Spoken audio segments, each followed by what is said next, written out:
Bonjour tout le monde et bienvenue à un autre épisode du Car Ride Conversations. As you know, this is the segment of my podcast where I bring the podcast to the guests. It gives me an opportunity to meet all these different candidates from all the political parties that are running in this year's elections in Québec. Une élection qui va se dérouler jusqu'au 3 octobre. Aujourd'hui, je me trouve dans le comté de Pontiac, dans la région de l'Outaouais.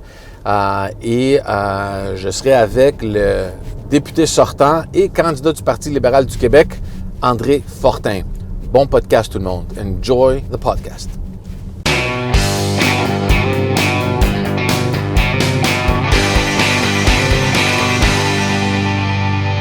André Fortin, député sortant et candidat pour le Parti libéral du Québec dans le comté de Pontiac. Pontiac, on est là. Comment ça va? Ça va bien. Toi, comment tu vas? Ça va super bien. Je suis content de te voir. Moi aussi. Ça fait longtemps qu'on essaie d'arranger ça. Ouais. But you're so far from civilization. Hey, regarde autour. Regarde autour. C'est super beau. C'est une super belle rue principale. C'est un rythme de vie qui est convenable à tout le monde ici. C'est beaucoup plus relax que la ville, that's for sure. Ouais, on n'est pas au plateau Mont-Royal ici. Non, pas du tout. Mais non, ça va bien. Puis je suis content de te voir. Ça fait du bien parce qu'on vient de passer comme 2 ans où on était pognés derrière un écran d'ordinateur. Il aurait fallu que je m'assoie en arrière, il y aurait un plexiglas ici. exact. Ça en est pas mal mieux, là. Non, ça va bien, puis je suis content. Puis toi, comment tu te sens? Ça va bien. Honnêtement, ça fait longtemps que j'ai commencé mon porte-à-porte de campagne. Ça doit faire un bon 2-3 mois que j'ai commencé. Okay. Puis la réception est bonne. Je trouve que les gens sont ouverts à écouter cette année, ouverts à entendre ce qui se passe. Là, tu t'en vas vers un cul-de-sac ici. Là. Fais le rond-point qu'il y a là, il n'y a pas trop. Mais non, les gens qui en parlent je trouve qu'ils sont ouverts, ils veulent entendre les idées, ils veulent entendre les propositions. Puis tu sais, je suis dans une région qui veut pas, là, on est fédéraliste ici. Ouais. Les gens sont fiers de faire partie du Canada. Mais les gens sont progressistes, sont ouverts sur le monde. On a beau être en région ici. Je trouve que vraiment, là, il y a un dynamisme dans la région qu'on retrouve à quelques endroits. Mais vraiment, là, on a une communauté qui est un peu différente. Puis moi, j'adore ça ici. Donc, je pense que la campagne va bien jusqu'à maintenant. Mais ça, tu le sais comme tout le monde, là, you gotta fight till the end. You gotta fight till the end. Puis, mais c'est ça que je voulais te demander parce que toi, c'est ton deuxième, tu as fait 2 mandats, tu t'en vas pour ton 3e, mais tu n'es pas nouveau en politique. Là. Ça fait longtemps que tu connais ça. Explique-moi un petit peu ton parcours, comment ça s'est passé pour toi, ton intérêt pour la politique, comment tu as commencé, pourquoi. Tu as commencé quand même à un jeune âge. Oui, mais moi, j'ai pas été impliqué chez les jeunes libéraux. J'ai pas commencé par là. Je sais qu'il y a quelques-uns de nos collègues qui ont commencé par là. Moi, je me suis pointé à 16, 17 ans, j'étais au cégep, je pense, dans un bureau de campagne, c'était à l'élection de 98. Puis on m'a mis sur le téléphone, on m'a dit, tiens, dans le temps, là, épluche les bottins téléphoniques, regarde les numéros, puis essaie de matcher ça avec les gens. Puis j'avais pas super aimé ça. Je pense qu'on avait pris un jeune bénévole et on disait qu'il fait toutes les tâches plates que personne d'autre veut faire. Là. Mais quand je suis revenu quelques années plus tard, je me suis réengagé parce que l'idée d'aider le monde est encore là. Tu sais, moi, d'après moi, il y a juste une bonne réponse quand quelqu'un te demande pourquoi tu veux faire de la politique, c'est parce que tu veux aider les gens. Puis moi, les gens de chez nous ici, là, je trouve qu'ils sont... c'est tout du bon monde. C'est eux qui m'ont appris mes valeurs, c'est eux qui m'ont éduqué, c'est eux qui m'ont vraiment élevé. Mais ils ont le droit d'avoir autant de services que n'importe qui d'autre. Puis c'est un peu ce qui manque dans notre région. C'est drôle que tu sais qu'on appelle ça la région parce que, tu sais, pour les gens de la ville, quand ils pensent « Ah, région, tu penses la forêt, tu penses c'est loin. » Mais là, on est dans ton comté, puis juste de l'autre côté de la rivière, on a une grande ville. Oui. Tu es juste en face d'Ottawa. Oui. Donc, c'est juste drôle, le contraste de région, puis c'est vraiment pas en région. Là. C'est juste loin. T'as combien de temps? Parce que là, mon comté, moi, il va jusqu'au Témiscamingue. Donc, on peut aller par là aussi, si tu veux, puis on va en voir de la forêt.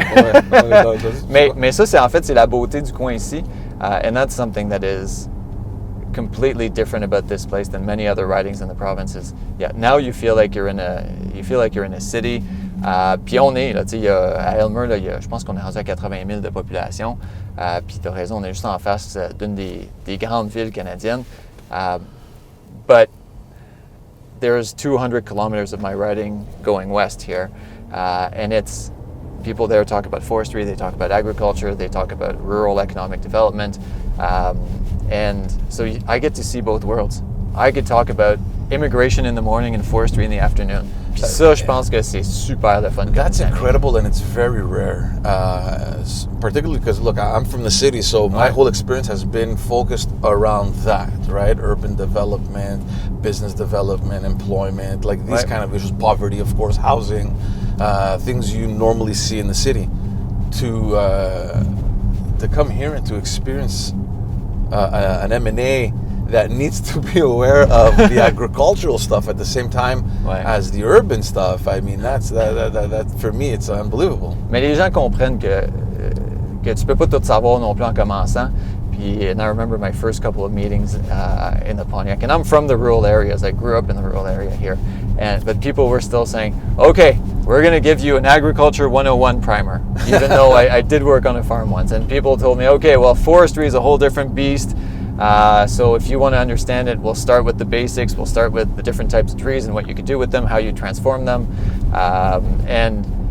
So c'est une courbe d'apprentissage. Ouais. Tu peux pas tout savoir, puis les gens reconnaissent ça aussi. Là. Mais après un temps, par exemple, tu as besoin de tout savoir. Tu peux pas te dire, ben moi, je suis pas un expert en foresterie, puis ce bout-là, je le comprends pas. Tu as besoin de connaître pas mal tous les enjeux de ton coin. Je veux qu'on parle un petit peu du climat qui règne. Puis c'est nouveau pour moi. Ça fait des années que je m'implique. C'est sûr que à chaque année, on s'entend des vandalismes. Il y a une compétitivité entre les candidats. Puis c'est normal. On est en politique. Il y a des idéologies différentes. Puis on le comprend. Mais cette année, je ne sais pas qu'est-ce qui se passe. It's ridiculous de voir des affaires comme ça, comme des menaces de mort, des cambriolages dans des bureaux de députés, des bénévoles qui se font poignarder. Moi, j'ai jamais vu une affaire de même, puis je sais pas si toi, tu as déjà vu un climat comme ça qui règne dans l'écosystème politique. I've never seen it. Moi, j'ai jamais vu ça non plus. Puis il y a toujours eu... Tu sais, moi, quand j'étais ministre, là, il y avait un garde du corps. Puis je me souviens d'une fois où tout à coup, il y en avait deux. Puis on m'a jamais dit pourquoi. On m'a jamais dit qu'est-ce qui se passait. Puis j'avais pas besoin de le savoir. Je voulais pas le savoir non plus. Mais je savais que ça avait augmenté d'un cran. Il s'était sûrement passé quelque chose. Mais là, de savoir que des bénévoles se font justement poignarder, que des bureaux de comté se font dévaliser, qu'il y a des menaces de mort sur des élus, je trouve que on est rendu ailleurs. Puis je t'avoue que dans ma région ici, je le sens pas. Le pire que j'ai vu à date, c'est des gens qui ont mis des espèces de googly eyes là, sur les pancartes. Là, c'est plus drôle que d'autres choses. Mais je pense que nos familles, nos bénévoles, les gens autour de nous qui, eux, suivent pas autant, ça vient plus les chercher eux autres que nous autres. Donc, c'est plus pour eux autres. Puis, tu sais, moi, j'ai une petite fille de 10 ans qui a le cœur sensible. Là. Je voudrais pas qu'elle pense qu'il y a des menaces envers son père, sa famille, tout ça. Donc, tu sais, on essaie quand même de garder... même s'il y avait quelque chose de public, je pense qu'on essaierait de garder... Il y avait quelque chose qui se passait, on essaierait de protéger. Comment on est arrivé là? Ah, ça, c'est une sacrée bonne question. But I don't know, like what happened in the U.S. over the last couple of years, the movement, the far-right movements, the extremism movements, it almost became, some of the talk that we never heard before is almost now accepted and normal. It's surfacing. Yeah. Ouais, puis c'est pas vrai qu'on est protégé ici. Là. C'est pas vrai que ça viendra pas ici. Tu sais, on commence à le voir à travers ces différents événements-là. Donc, il y a quelque chose qui se passe de malsain, mais je te mentirais si je te dirais que je sais c'est quoi la solution aujourd'hui. Ouais. Ça fait peur. Ouais. Talk to me a little bit about your writing. This place is a great place. This place is... I grew up in the rural parts. I live here in the urban part of the riding, and it's a different place than the rest of Quebec. I'd say this riding is probably about 40% Anglophone, probably 50% Francophone. There's more and more allophones moving in. My daughter's school here, which is just around the corner from where we are. probably half her class is cultural communities, and that's a great thing. It's changing for the better, mais c'est une place que il y a beaucoup de fonctionnaires, il y a beaucoup de gens qui travaillent du côté ontarien, mais on prend tellement d'expansion, tellement rapidement, la démographie explose, un peu comme dans les Laurentides ou dans la Nadière, qu'on a de la petite difficulté à donner des services. Tu sais, moi, quand je cogne aux portes, tout le monde me parle de santé. Puis tu vas me dire, c'est peut-être comme ça partout au Québec, mais on dirait qu'ici, c'est un cran de plus parce que on avait déjà la difficulté à donner des services, mais là, avec la population qui augmente, là, c'est rendu complètement Mais parlons-en, c'est intéressant que tu amènes le thème de la santé parce que j'ai vu durant la pandémie, c'est sûr que, regarde, ce mandat-là, il n'y a personne qui est rentré au Parlement en 2018 pensant que ce mandat allait se dérouler de cette façon-là. Exact. C'est sûr que tout le monde a eu à s'adapter un peu, mais je te suivais un petit peu, puis toi, tu as eu des problèmes très particuliers au niveau de la santé. Il y a des hôpitaux qui étaient fermés, des salles d'urgence qui ne fonctionnaient pas. I think there was a maternity ward also that wasn't still open. closed. C'est fou de penser qu'on est au Québec, puis des affaires de même. Quand même, c'est une grande ville. Là. Oui. C'est pas, on n'est pas perdu dans le bois. Bien, en termes de grandes villes, là, il y a Montréal, il y a Québec, il y a Laval, puis il y a Gatineau. Gatineau, c'est la 4e plus grande ville. Puis effectivement, mais nous, on a une situation un peu différente ici, dans le sens où on a toujours une compétition juste l'autre côté de la rivière. Ouais. Là, ici, là, si on continue à conduire, dans 5 minutes, on est en Ontario. Même pas. Ouais. Donc, les gens qui habitent ici, qui sont infirmières, qui sont enseignants, qui sont orthopédagogues, qui offrent des services publics, ils ont le choix de travailler ici ou de travailler en Ontario. Puis l'Ontario offre des meilleures conditions de travail au niveau du salaire, au niveau de... le temps supplémentaire obligatoire, là, c'est pas un phénomène aussi développé qu'ici, chez eux. Au niveau juste des conditions générales de travail, on a parlé des ratios patients-infirmières et tout ça, mais on n'a pas le choix de faire compétition là-bas. Donc, il faut changer notre façon de faire pour l'Outaouais. Sinon, on va continuer de perdre nos infirmières à l'autre côté. Puis je ne peux pas les blâmer. Là, une infirmière de 22 ans qui sort d'un programme de sciences infirmières ici à l'UQO ou dans un des cégeps, bien, ils vont vouloir aller avoir les meilleures conditions de travail possibles. Ouais. Puis il y en a beaucoup qui se tournent vers l'Ontario. Puis comment on corrige? Bien, il faut des solutions pour l'Outaouais. Puis là, avant de faire ça, je vais te dire de tourner à gauche ici, parce que sinon, on va se ramasser dans le comté à Maryse. Puis l'idée, c'est de faire ça dans notre comté, n'est-ce pas? Je veux pas de bagarre, là. Je veux pas de chicane. Mais il faut des solutions en Outaouais. Tu sais, de dire que les conditions de travail doivent être les mêmes en Outaouais qu'au Saguenay, bien non, parce qu'une infirmière qui se déplace du Saguenay pour aller travailler au Lac-Saint-Jean, c'est pas une perte pour le Québec. Ouais. Une infirmière qui se déplace de Gatineau puis qui s'en va à Ottawa ou de Charleville qui s'en va à Renfrew, c'est une perte pour le Québec. Ça veut dire que c'est des services publics qu'on peut pas donner à notre population. Alors, ça prend des conditions de travail différentes en Outaouais. Il faut juste le regarder de façon différente que le reste de la province. Je veux qu'on parle un peu du début de cette campagne-là. Oui. Starting off on a very slowly. Ouais. We're seeing support levels for for your party that are, lower than we've seen at least in the last 15 or 20 years. Yeah. C'est sûr que la dynamique a changé. Il y a de nouveaux partis. What's your mindset like right now at this point? It was a tough start. Candidates weren't in place. Other candidates were resigning within a couple of days from launching the campaign. Tu sais, on est où là, dans le mindset? Moi, je te dis, j'ai eu la conversation avec quelques-uns de mes bénévoles hier qui justement disaient, tu sais, je trouve que ça commence pas vite cette campagne-là. On dirait que le monde n'embarque pas non plus. Puis, mais on est retourné voir la campagne de 2018. Puis on est retourné voir le nombre de bénévoles qu'on avait, puis le nombre de portes qu'on avait cognées, puis le nombre d'activités qu'on faisait dans notre circonscription. Puis on s'est rendu compte que c'est exactement la même chose qui se passait à ce moment-là, dans le sens où, OK, tout a commencé après la fête du travail. Donc là, moi, j'espère que tout notre engagement de bénévoles, les gens vont porter attention un petit peu plus à la campagne puis tout ça. Puis c'est pour ça que je me dis que la première semaine de campagne, bien, ça vaut ce que ça vaut, là. Le fait que tous les candidats n'étaient pas nommés, c'est peut-être pas la fin du monde. En 2014, je pense qu'on avait annoncé Carlos Letao, puis Martin Coiteux, puis Jacques Daou, puis un paquet d'autres mondes après le début de la campagne. Donc, c'est peut-être pas idéal, mais en même temps, je me dis, OK, la fête du travail est passée, les enfants sont retournés à l'école, le monde est retourné au travail. C'est là que ça commence pour vrai, puis c'est là que le monde écoute. tu penses que, mais là, quand on voit les chiffres, puis c'est sûr que, tu sais, en termes de sondage, il n'y a aucun élu qui va dire que, je suis ça de très près, mais ça va pas super bien. Tu penses-tu qu'il va y avoir une remontée? Moi, je le sais pas, mais je pense que tout est possible dans une campagne.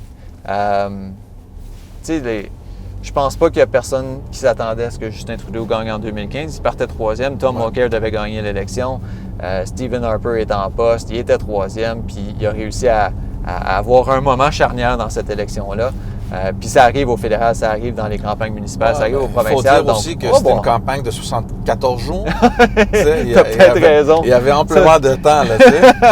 Puis peut-être qu'effectivement, le fait que c'est plus court rend ça plus difficile. Ouais. Mais tu sais, une campagne, ça sert à ça.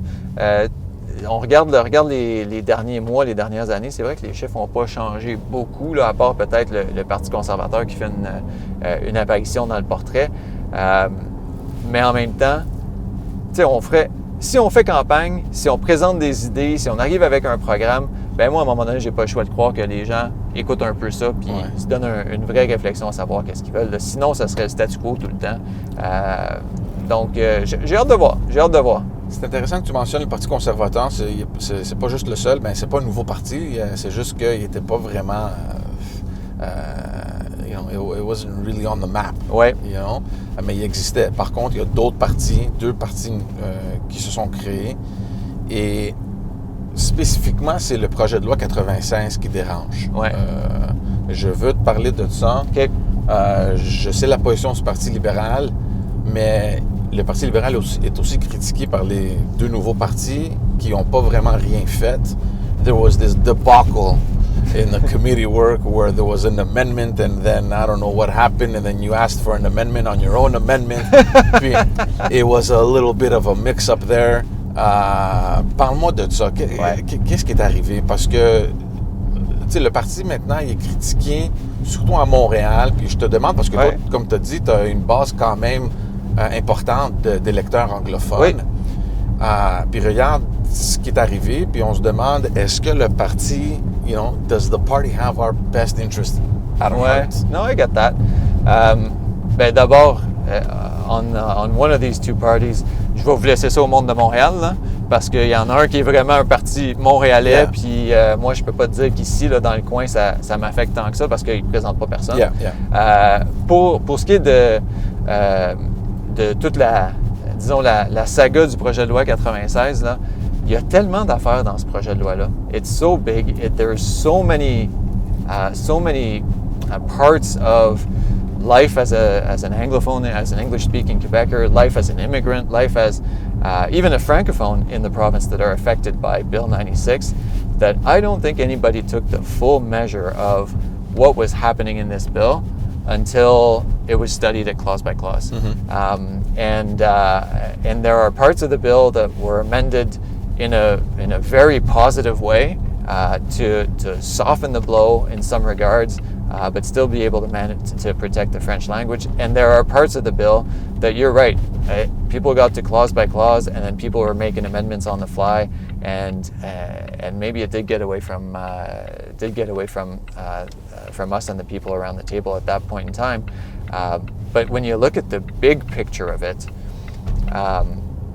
you gotta, at the end of the day, you gotta vote for people who have the same values as you, who believe in the same things as you. And in these parts here, I know people want somebody who's going to stand up against Bill 96, who's not going to be afraid to say that it does have an impact on our community, on the way we live, on our institutions, and at the same time, who could talk about more than one issue. So, il y a le projet de loi 96, puis ça, c'est une grosse affaire, puis je pense qu'il faut changer. Il faut changer des grands pans de ce projet de loi-là parce que ça répond pas aux attentes, puis ça rend ma vie comme francophone plus compliquée. Là. Le fait que ma petite puisse pas aller étudier dans un cégep anglophone, tu sais, moi, c'est de la petite politique de dire qu'il faut limiter les cégeps anglophones parce que, peut-être que ma fille francophone pourrait être assimilée si elle va là. Mais non, c'est une opportunité de plus. Elle peut apprendre une langue supplémentaire. Elle va peut-être avoir un programme qui l'intéresse dans sa région. Donc, tu sais, c'est vraiment, là, je trouve qu'on a des meilleures façons de protéger le français, puis on a des priorités qu'il faut mettre sur la table, notamment en matière de santé en éducation, ce que ces partis-là font pas, ce que les nouveaux partis font pas. Est-ce que tu penses que les relations avec la communauté anglophone ont été affectées à un point où ça peut faire mal, cette campagne-là? Peut-être sur le coup. Peut-être sur le coup, oui, là, à ce moment-là. Mais après ça, moi, quand je parle avec la communauté anglophone, je pense qu'ils sont surtout fâchés de la Coalition Avenir Québec. Ils sont surtout en maudit de... ils l'ont pas vu venir. Tu sais, M. Legault faisait des points de presse en anglais, s'adressait à la communauté anglophone. Tout est arrêté là, depuis le projet de loi 96. Là, c'est exactement le contraire. Moi, Hier, je parlais avec une propriétaire de petite résidence, une résidence pour aînés, là, elle a 9 résidents, puis c'est une anglophone. Puis elle dit, bien, pendant la COVID, ils nous donnaient tout dans les 2 langues. Là, ils ont tout arrêté depuis. C'est comme si, du jour au lendemain, c'était plus important ce qu'il l'était avant. Donc, moi, de ce que j'entends aux portes, là, les gens sont surtout, les anglophones sont surtout en maudit contre la CAQ, puis ils cherchent une solution de rechange à ce gouvernement-là qui est allé pas mal plus loin que ce que bien du monde pensait. Parle-moi un peu de tes accomplissements. C'est sûr que 8 ans, ça a l'air de pas beaucoup, mais en politique, it's a huge period of time. Ben, regarde à ta gauche en partant, là. Yeah. Ça, c'est une école secondaire flambant neuve. Nice. C'est l'école secondaire Nouvelle Ère. Puis ici, c'est un besoin criant, là. C'était nécessaire d'avoir une nouvelle école secondaire. Puis c'est vrai que 8 ans, ça a l'air de pas beaucoup, mais en même temps, c'est parce que les projets sont longs. Mm-hmm. Tu sais, c'est long faire un projet d'école secondaire comme ça. Par le temps que la commission scolaire réalise qu'ils ont un besoin, qu'ils font des demandes à Québec, la demande est approuvée, les terrains sont trouvés. Trouver des terrains pour des écoles, c'est probablement une des choses les plus compliquées qu'on a pu faire. Puis que ce soit bâti, puis que ce soit en place, puis qu'on trouve le personnel pour ça a pris, je pense que ça a pris 4 ans ou sinon, 4 ans, du début à la fin de ce projet-là. Donc ça, c'est quelque chose qui est, aujourd'hui, c'est une super belle école qui répond aux besoins justement d'une communauté grandissante. Mais j'ai l'impression que celle-là est finie, elle vient juste d'être ouverte. Il faut travailler sur la prochaine tout de suite, là. Donc c'est un cercle qui finit pas, puis c'est correct, là. C'est pour ça qu'on s'implique, parce qu'on pense qu'il y a des choses à améliorer. Donc, ça, c'est une réalisation de laquelle je suis pas peu fier. Dans le Pontiac rural, qui est un secteur qui en avait bien besoin, là, moi, une des raisons, ici, si c'était pour des services, dans le secteur rural, c'était plus pour l'économie que je me suis présenté. They needed a leg up on economic development. It was one of the poorest MRCs, if not the poorest MRC in the province. And now they're starting to... I think we're no longer at the bottom of the pile. We're starting to make our way up.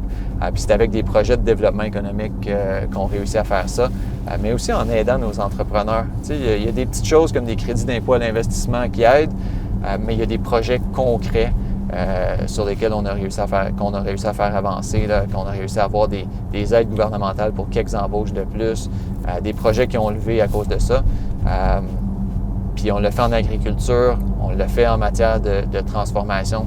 Le bout qui reste, c'est la foresterie, là, qui est vraiment, tu sais, des gens ont bâti leur vie sur la foresterie dans le Pontiac. C'est ça qu'ils connaissent, c'est ça qu'ils aiment, c'est pour ça souvent qu'ils ont étudié, c'est ça qu'ils ont vu leur père faire, leur grand-père faire. Alors aujourd'hui, là, je pense que c'est le bout qui manque encore à notre économie. Il ne faut pas mettre tous nos jeux dans le même panier comme on l'a fait dans le passé, mais je pense que ça ferait du bien mentalement, économiquement, émotionnellement à bien du monde d'avoir une relance d'industrie de forestière dans notre coin. Ouais. Dans un éventuel mandat... Les chemins sont pas beaux, hein? Non, ça brasse un peu, hein? Ça brasse pas mal, ouais. Mais ça, c'est pas unique juste dans ton comté. Non, effectivement. Hein. C'est un peu partout, puis à Montréal, c'est peut-être un peu pire. Parle-moi un peu, dans un éventuel mandat, le 3 octobre, c'est quoi tes priorités? Qu'est-ce que tu veux? Qu'est-ce que tu veux accomplir? Bien, mes priorités là, sont celles que j'ai entendues aux portes les 2 derniers mois, 3 derniers mois. Là. Santé, santé, santé. Hein. Il faut trouver un moyen d'améliorer notre système de santé en Outaouais. Je pense qu'on est les pires en matière de reprendre les chirurgies depuis la COVID. On est comme partout ailleurs au Québec, là, les gens n'ont pas de médecin de famille puis ils ne savent pas où se tourner. Ouais. Mais nous autres, l'enjeu, c'est qu'il n'y a même pas de clinique sans rendez-vous ici. Alors, moi, j'aimerais ça, dans mon secteur, là, faire un véritable quartier de la santé. Parce que le CHSLD puis le CLSC ici, là, ils n'ont pas changé en 50 ans. Ouais. Ils sont à peu près pareils comme ils étaient à l'époque où mon grand-père les a fondés, ces institutions-là, avec d'autres mondes de la communauté. Donc, ça leur prend une véritable augmentation. Puis, si on recule en arrière un peu, tu vas voir, il y a un paquet de résidences pour aînés qui se développent, mais les gens n'ont pas de médecins disponibles localement, ils n'ont pas de clinique disponible localement. Alors, tu sais, le fameux concept de super clinique qu'on avait introduit il y a quelques années, je pense qu'Aylmer est tout désigné pour ça. Puis dans les secteurs ruraux, là, il y a des services qu'on peut donner au monde. Tu sais, on demande aux personnes aînées de 80-85 ans de faire la route vers la ville pour passer leur examen de conduite. Tu sais, ces gens-là, souvent, là, ils sortent pas bien de leur petit village. Là, on leur demande de passer un examen de conduite en ville. C'est des choses qu'on peut changer. Je vais te donner un autre exemple. Là, tu peux tourner à droite ici. Mais je vais te donner un autre exemple bien simple. C'est une communauté, disons, bilingue dans le Pontiac. Il y a des écoles qui sont pleines, il y a des écoles qui sont vides. Il y a une école qui est anglophone, qui est pleine à Charville, pleine à craquer, une école primaire. Puis à 40 km de là, il y a un village où ils envoient tous leurs enfants à Charville, à l'école pleine. Ils font 40 km le matin, 40 km le soir. Mais il y a une école francophone qui est vide dans ce petit village-là. Ouais. Pourquoi est-ce qu'on ne permet pas aux commissions scolaires de travailler ensemble puis de dire, bien, cette école-là, il va y avoir une partie de la commission scolaire anglophone, une partie de la commission scolaire francophone. Les élèves vont tous rester dans leur village. Mais le gouvernement de la CAQ ne permet pas ça parce que pour eux autres, là, cohabiter des anglophones et des francophones, ça se fait pas, ça. Ouais. C'est le genre de choses que on peut-tu avoir des approches de gros bon sens qui vont aider la vie de la communauté. T'sais, quand ton école de village, il y a 3 classes dedans, là, ça fait pas un village fort. Puis quand tes élèves, il faut qu'ils fassent 40 km le matin puis le soir, c'est pas bon pour ta vie familiale. Donc, il y a des choses comme ça que moi, j'aimerais mettre en place encore pour ma communauté. Puis c'est pour ça que je me suis représenté, parce que je me dis, OK, il y a encore des choses que je veux faire, des projets que je veux voir, des améliorations qui ont besoin d'être faites pour le monde que je porte dans mon cœur, dans le fond. Je vais te poser une dernière question, puis c'est juste... That's it, déjà? We can go more if you want. C'est pour toi? Il y a plusieurs échos là, sur le 3 octobre. Qu'est-ce qui va arriver le 3 octobre? Encore une fois, nous, on a vu pas mal d'élections. Il y a plein de choses qui peuvent changer, qui peuvent arriver. Mais il y a énormément d'échos sur la possibilité que le 3 octobre, le soir, ou peut-être le 4 en matin, que Dominique Anglade va faire un beau discours annonçant sa démission. De ce qu'on voit à l'instant. Ouais. All right? Est-ce qu'on voit déjà une course au leadership qui se dessine devant toi? Ou... Moi, je pense pas à ça, là, honnêtement, parce que je pense que de un, on a une vraie possibilité. Il y a une avenue. Quand je regarde les différents partis, là, puis je regarde les posters électoraux avec toi, puis je trouve que les conservateurs, ils en ont beurré épais. Mais je trouve qu'il y a une vraie possibilité que le Parti libéral surprenne à cette élection-là, qu'il fasse mieux que prévu. Donc, moi, je ne suis pas prêt du tout à dire que ce que tu avances, ce que tu entends pour le moment. Je trouve que vraiment, là, je regarde notre plateforme puis je me dis, il y a des bonnes idées là-dedans. Ici dans la région, on a des très bons candidats. Donc, moi, je pense que le Parti libéral peut surprendre dans cette course-là.